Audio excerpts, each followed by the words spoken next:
한국의 히말라야 요가 선생님들께서 번역해 주신 내용으로 전해드립니다.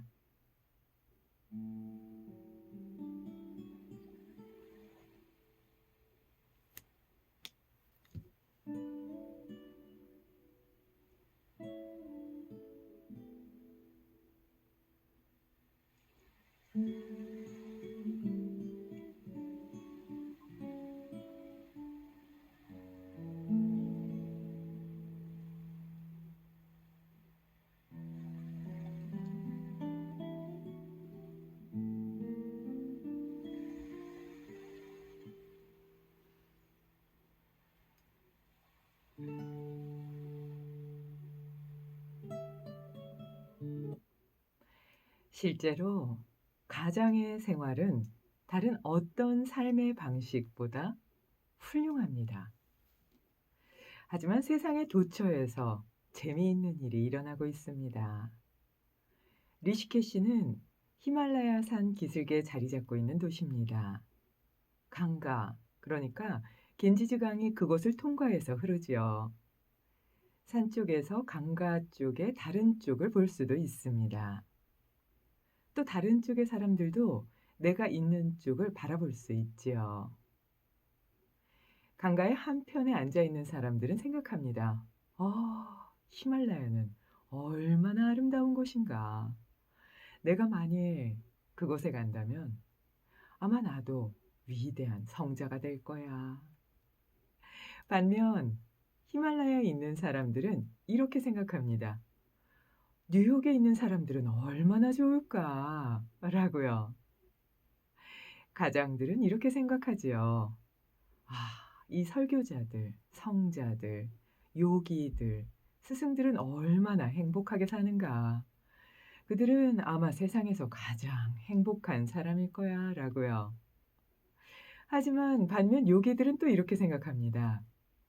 내일은 뭘 먹어야 되지?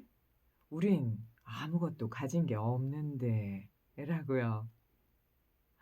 내면의 상태를 향상시키기 위해서 외부에 어떤 변화를 일으킬 필요도 없습니다.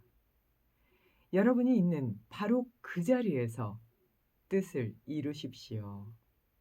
무언가를 결정하고 결단을 창출하는 법을 배워야만 합니다. 여러분은 지금 바로 그 자리, 그 상태에서 가장 높은 상태를 얻을 수 있습니다. 그리고 내면을 탐구한다면 결코 그 가는 길을 잃지 않을 겁니다. 하지만 밖에서 무엇을 찾으려 한다면 언제나 길을 잃게 될 겁니다. 그러니까 삶에서 추구하는 것을 외적인 것이 아니라 내면에 두십시오. 외적으로 보여지는 가시적인 자아로부터 미세한 차원으로 들어와야 합니다. 물론 여러분들은 몸을 가지고 있다는 사실을, 그것이 또 유용한 도구라는 사실을 인식해야만 합니다. 그래서 몸을 건강하게 보존해야만 하지요. 하지만 그 몸이 여러분을 깨달음으로 이끌어주지는 못합니다. 몸의 수준으로부터 자기 자신을 향상시켜야지만 몸에서의 고통이 사라지고 깨달음이라는 지복한 행복의 상태에 도달할 수 있게 될 겁니다.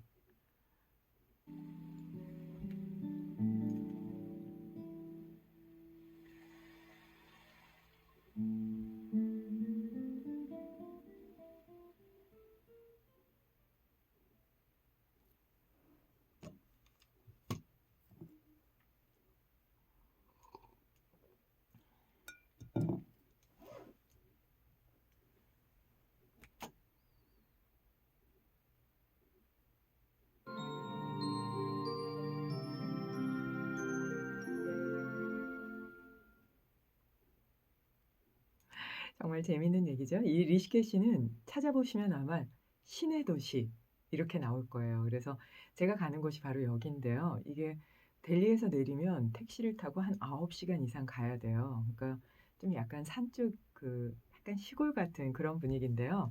겐지즈강이 마치 그 한강처럼 이렇게 이쪽에서도 보이고 저쪽에서도 보이는 그런 상태로 이렇게 만들어 놨거든요.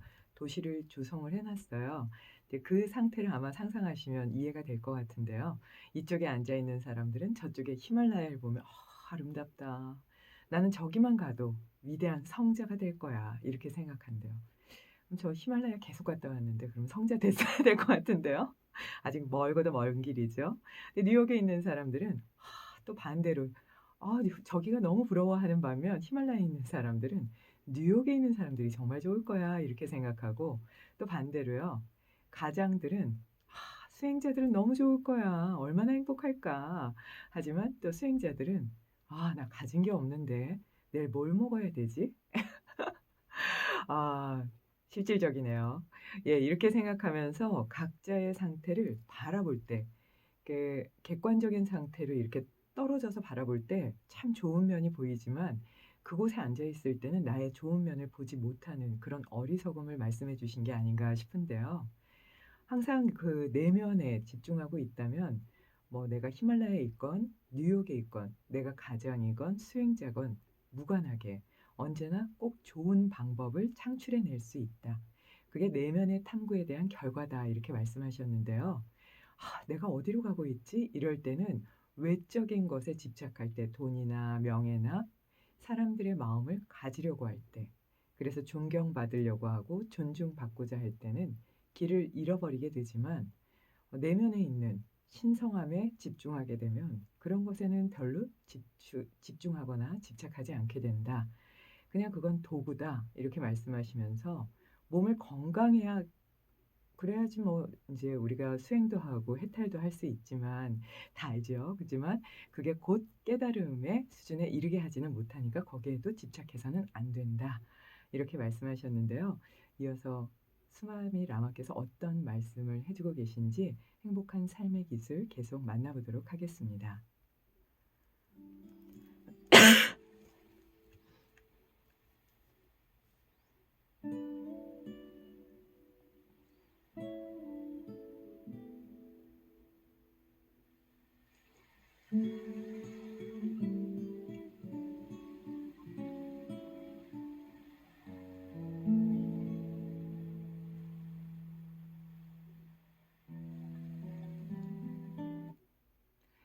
죽음이란 그저 삶의 한 부분일 뿐입니다.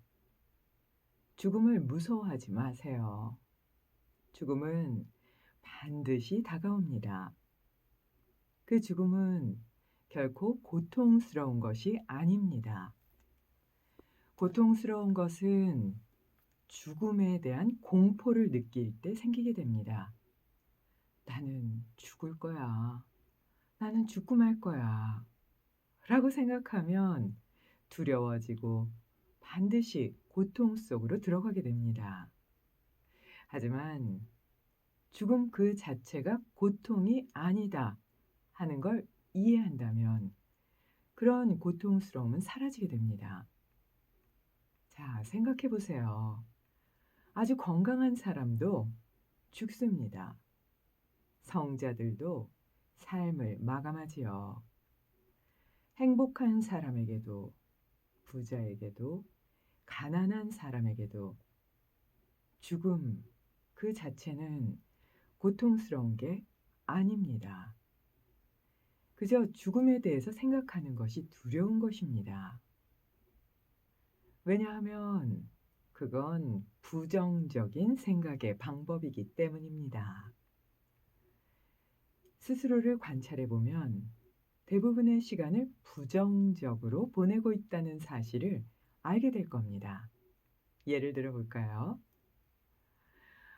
예를 들어서 아내는 자신의 남편이 제 시간에 집에 들어오지 않으면 어쩌지 하면서 걱정하는 시간을 보냅니다.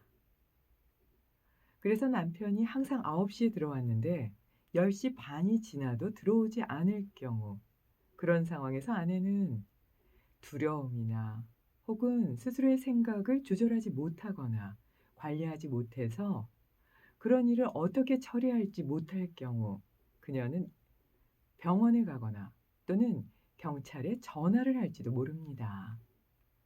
아니면 걱정을 하면서 이웃을 불편하게 하거나 아이들을 깨울 수도 있지요. 그 모든 상황은 그녀의 부정적이고 두려운 생각 때문에 일어나는 것들입니다.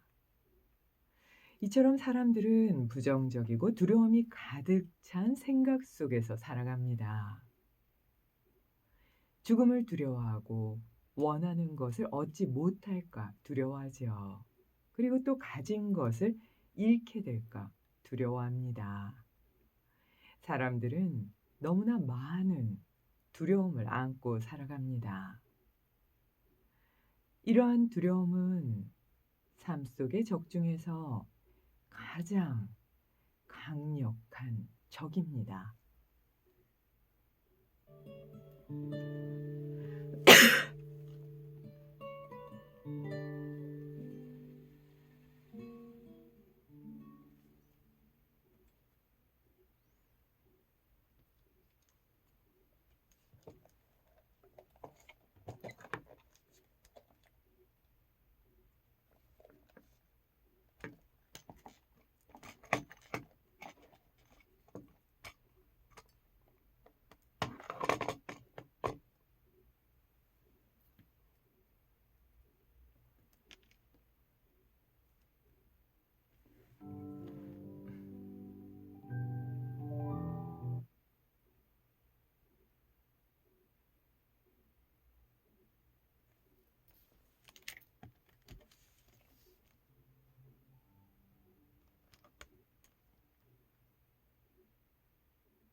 진짜 중요한 말씀을 해주셨지요. 음악 소개 안 했다.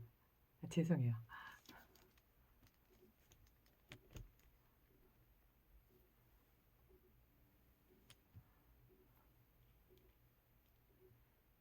와타나베 유지의 피아노 연주곡 피아노 시즌 들으셨습니다. 정말 중요한 말씀을 해주셨죠. 죽음 두려우신가요? 전 두렵습니다. 이거 삶의 숙제를 다 마무리 못하고 가면 어쩌지 하는 생각을 가끔 하게 될 때가 있는데요. 나의 죽음보다는 주변에 사랑하는 사람들의 삶에 마감하는 그 시간이 두려운 경우가 더 많지요. 근데 한마디로 말씀하셨어요. 무서워하지 말아라. 그리고 고통스러운 게 아니다. 그러니까 죽음에 대한 공포를 느낄 때 고통스러운 거지 그 죽음 자체는 고통스러운 게 아니다. 이렇게 말씀하시면서 아주 건강한 사람도 행복한 사람도 부자도 그리고 성자들도 삶을 마감한다. 그죠? 부처님도 삶을 마무리하고 우리는 그 다음에 그 말씀을 이어가고 있잖아요. 그러니까 계속 삶은 또 이렇게 마음으로 이어지는 부분도 있는데요. 그냥 육체가 죽었다고 나는 삶을 마감해 이러면서 두려워한다면 그건 부정적인 생각이다. 이렇게 말씀하셨어요.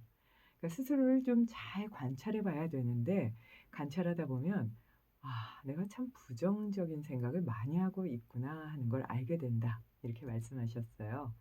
그래서 한 아내의 예를 들면서 항상 9시에 들어왔던 남편이 10시 반에 들어오면 걱정과 두려움으로 주변을 막 불편하게 그렇게 할 수도 있다. 이렇게 말씀하셨는데요. 이런 상황 누구나 좀 겪을 수 있죠. 게다가 남편이 아니라 아이들이면 더 그럴 것 같아요. 아이가 학교 마치고 들어와야 될 시간인데 안 오면 부모님들은 쩔쩔매잖아요. 그러니까 그거는 어떻게 보면 지혜로움을 잃은 그런 상태가 될 텐데요.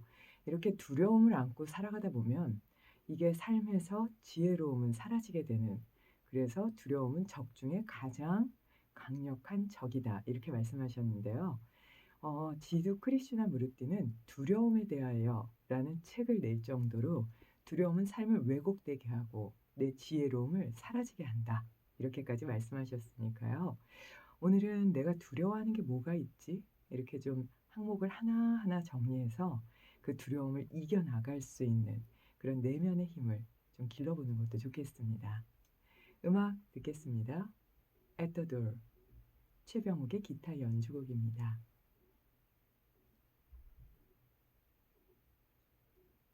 최병욱이라고 했는데요.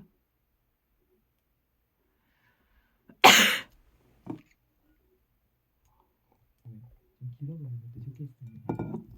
음악 듣겠습니다. At the Door. 최병욱의 기타 연주곡입니다. 최병욱의 기타 연주.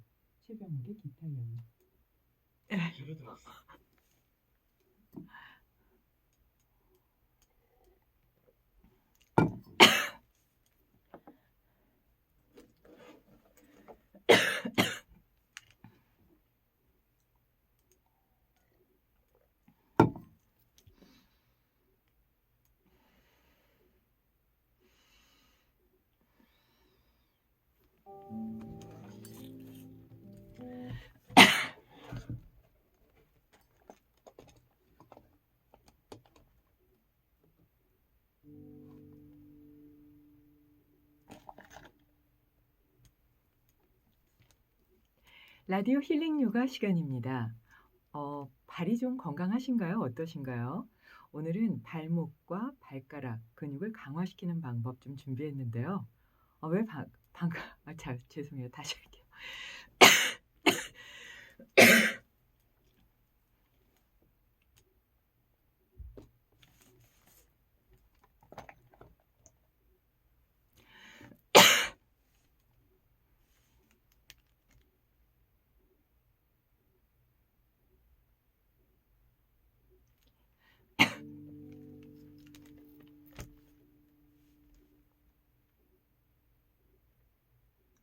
라디오 힐링 요가 시간입니다.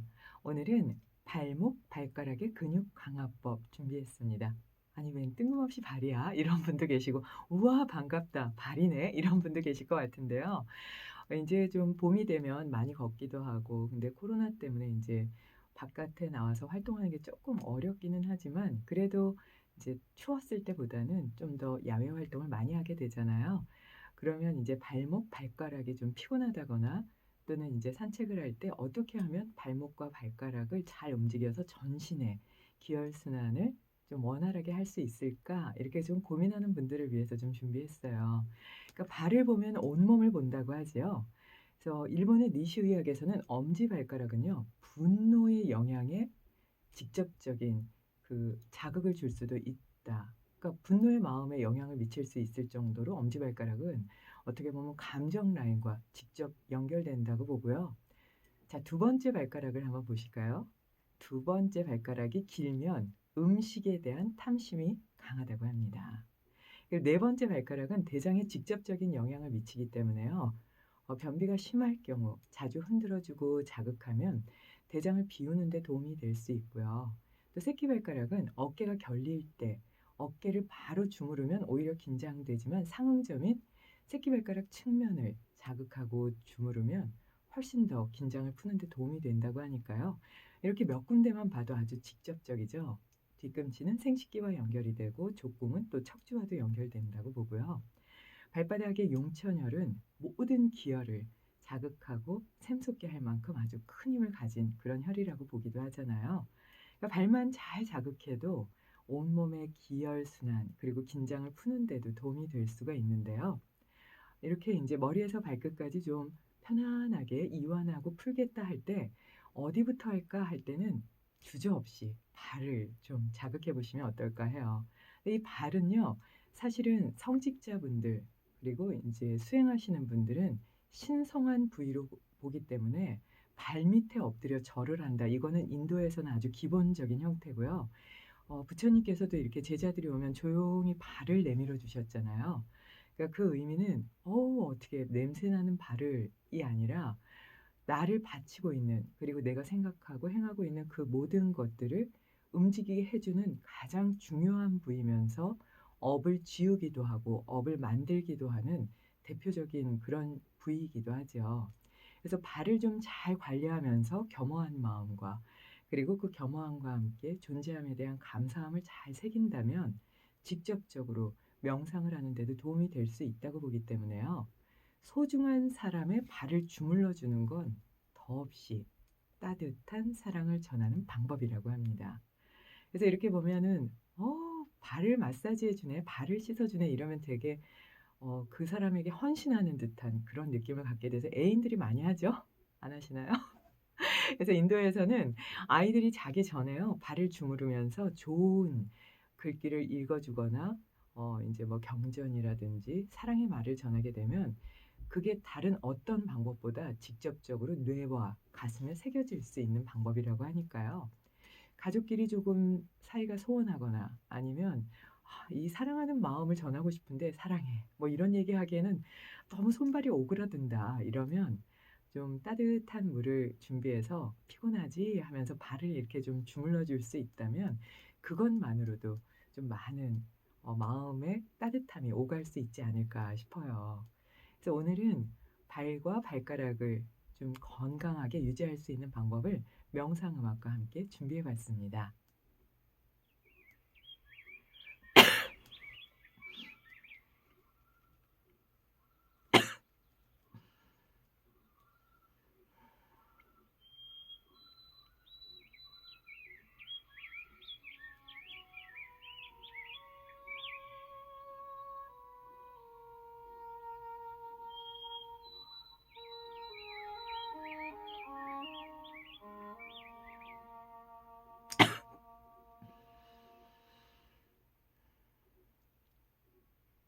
자, 자리에 편안하게 앉거나 누워서 혹은 의자에 앉거나 서서 하셔도 좋습니다. 발끝에서 다리 근육까지 강화시킬 수 있는 방법이니까요. 편안하게 함께 해 보시면 어떨까 합니다. 양발을 모아 보세요. 숨을 마시면서 엄지 발가락만 들어 올린다고 생각하고 당겨 올립니다. 자, 그리고 숨을 내쉬면서 엄지 발가락을 제외하고 4 개의 발가락을 들어 올려 보세요. 엄지발가락은 바닥에 콕 찍은 상태를 유지합니다.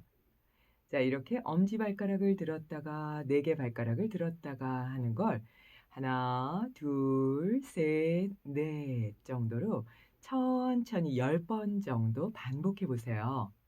발가락의 감각이 되살아나면서 긴장이 풀리기도 하고요. 뇌신경을 활성화시킬 수 있는 방법이어서 치매를 예방하는 데도 도움이 됩니다. 발가락의 신경이 각성되면 자리에 편안하게 앉아서 발가락을 움켜 쥐었다 폈다 하는 동작을 반복해 보세요. 가능하다면 얇은 종이를 앞에 놓고 발가락으로 쥐었다가 다시 떨구고 다시 종이를 움켜 쥐었다가 떨구고를 10번 정도 반복하다 보면 발끝에서부터 무릎, 고관절, 그리고 엉덩이 근육까지 강화시킬 수 있습니다. 그리고 자리에 편안하게 앉아서 오른쪽 복사뼈를 왼쪽 허벅지 위에 올려보세요. 오른쪽 5 손가락을 왼쪽 5 발가락 사이에 끼워서 숨을 마시면서 앞으로 돌리고 내쉬면서 뒤로 당깁니다. 하나, 둘, 셋, 넷, 다섯. 반대도 똑같은 방법으로 합니다. 발가락 사이사이에 손가락을 끼고 발목을 편안하게 돌려보세요. 발가락에서부터 다리까지 긴장이 풀리면 편안하게 자리에 앉아서 고요한 복식 호흡과 함께 평온한 명상의 시간을 가져보세요.